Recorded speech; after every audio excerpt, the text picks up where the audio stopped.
Hey everyone, welcome back. Today we are going to be making a kill team, and more specifically, we are going to be 3D printing a lot of the bits for the kill team.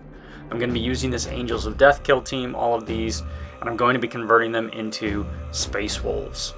So I started off with several different pieces. I have a head, a couple heads, I have some weapons, I have some shields that I probably don't end up using in this one, but I will use them for another project. And then I have a lot of shoulder pads, a couple of backpacks, things like that.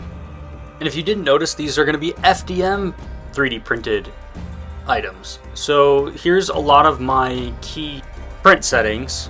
Obviously this is not all of them, but these are kind of the ones that I started off with and seem to have some success with. They're very simple. If you need to pause the video and look at these, you can, but these worked really well with my 0.2mm nozzle on my Bambu Lab A1. And so once I got done printing, a lot of these models were made for resin, so I had a lot of pre-supported models which ended up working. The first round of these did not go very well. I had to go back in for a lot of the shoulder pads and some of the weapons and things like that, and re-support some of the areas that weren't supported enough with those pre-supported resin supports. And fortunately enough, it was fairly simple. I just went into the Bambu Lab settings, the Bambu Lab manual support settings, and basically just painted in some supports where I was having some issues on the first set of prints there. You can kind of see I was trying not to get it on the outside. That's what that red is. And then the purple on the inside is where I painted in those supports. And you can see it was very successful. I ended up using a lot of these parts that I was able to print or reprint, excuse me, and fix some of those parts that didn't have the right supports. I will say getting the supports off of these can be kind of difficult.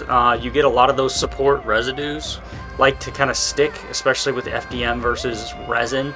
But again, went back in and painted up and fixed some of that for some of my other models. I printed these up too, or I scaled these up a little bit too and reprinted them a couple times, but you can see, again, this was not perfect the first time out, so you may, or I did have to reprint some items after, again, adjusting some of those supports.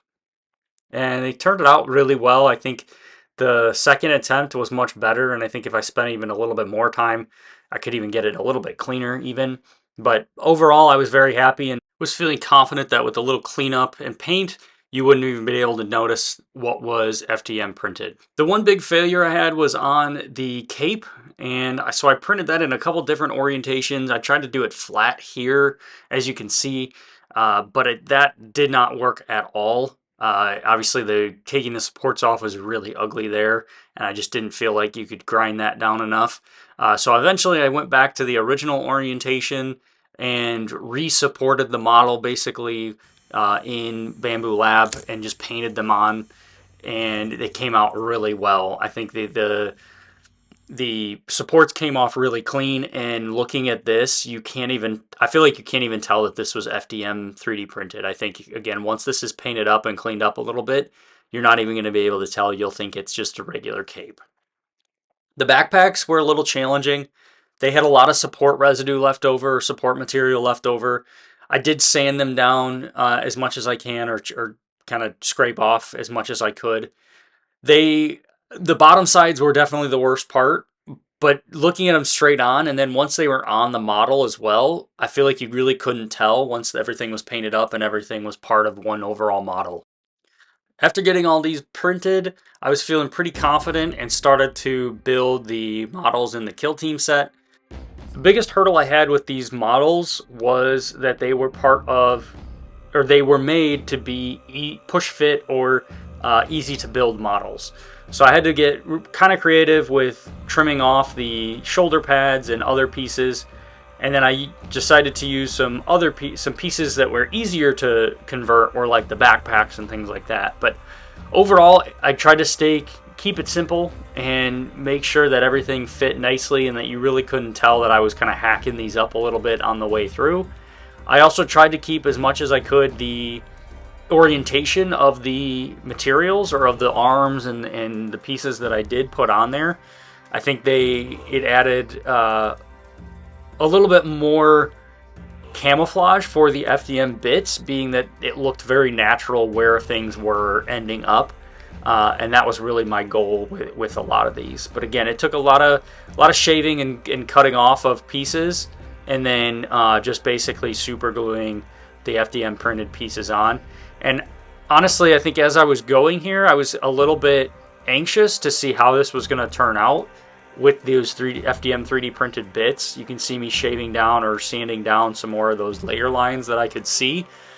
But really, once you get the paint on and everything's the same color and it's not as noticeable what was 3D printed or what's a conversion bit and what's part of the overall model, you really get a sense that you can't tell, or unless you're looking for it, you're not going to be able to tell what was FDM printed as a bit or not.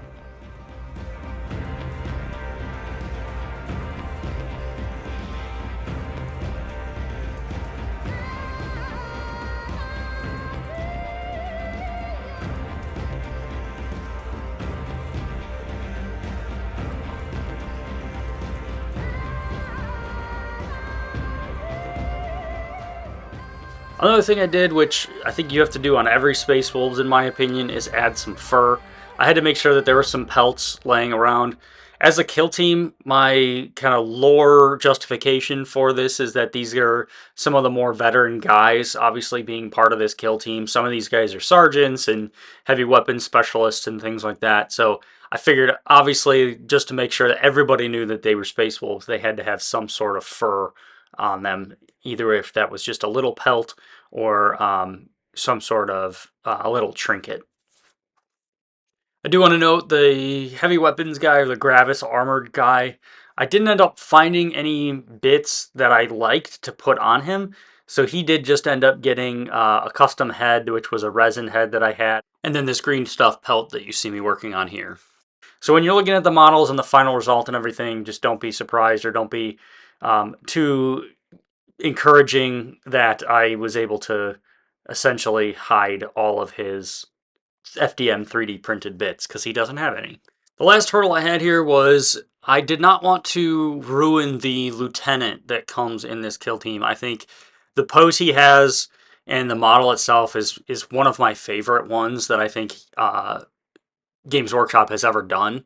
And I wanted to save that. I wanted to use that potentially in another project or for one of my other armies. And so I didn't want to do, I just didn't want, and I didn't want to convert it and hack it up. So what I did is I took a regular Intercessor Sergeant, or Assault Intercessor Sergeant body that I had left over from one of my kits, and decided to fully convert a lieutenant that looks similar to the one that comes in the kill team, so that it fit nicely. I ended up using that FDM 3D printed cape, which turned out really well. I had an old Power Fist from the Grey Hunters Blood Claws kit, the old kit, that I was able to find and use for this guy.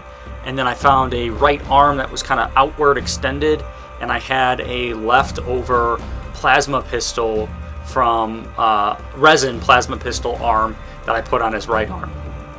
I ended up putting a greave, a resin 3D printed greave on his right leg, and then for his left pauldron, I ended up using an FDM 3D printed one that looks like it had some old bone or horn type of thing with some leather wrapping around it, and these turned out really cool, and I liked how it fit with his Power Fist there. His pose ended up backwards, essentially, or reversed from the kill team one, but I think that ended up turning out fine. I think, again, I was very happy with this conversion and how it turned out, especially considering that I didn't want to, again, hack up the original one and use it for another project.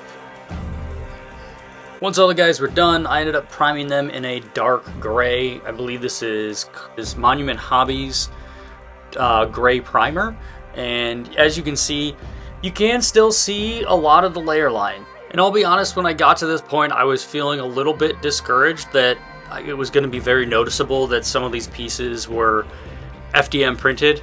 But again, you just got to trust the process. And I think, honestly, seeing these guys all next to each other in the gray, one uniform color, really helped blend in a lot of those pieces as well.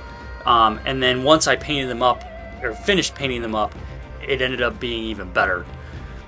For heads, I ended up going with some heads that I previously painted in a different video, and actually some of those heads were FDM 3D printed. All the ones that I'm showing here from that previous video, which I'll link down in the description, these are all FDM 3D printed heads, and they turned out really well. Like, I don't think you would be able to tell unless you're really looking at them that these were FDM 3D printed. Maybe the one in the middle here, but really 1 out of 5 is not bad. So here's the first guy, and he actually has one of those FDM 3D printed heads. Again, I think once you paint everything in and get everything within the color scheme you want it, these guys look really good. Ended up going with a darker gray, kind of Horus Heresy theme to the paint, and I like how this turned out. These are actually the first Space Wolves that I've ever painted, so I tried out a lot of different things with the color scheme.